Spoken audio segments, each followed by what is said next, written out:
حضرت بہلول ایک ولی اللہ تھے۔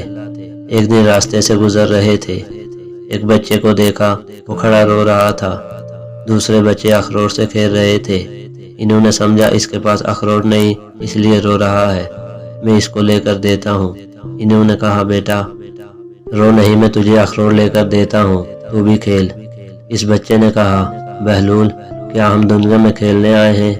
ان کو اس بات کی توقع نہیں تھی کہ بچہ ایسا جواب دے گا، تو انہوں نے کہا اچھا پھر کیا کرنے آئے ہیں؟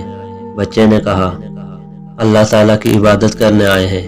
انہوں نے کہا بچے ابھی تو تم بہت چھوٹے ہو، تمہارے غم کی یہ چیز نہیں ہے، ابھی تو تمہارا اس منظر میں آنے میں بھی بہت وقت پڑا ہے۔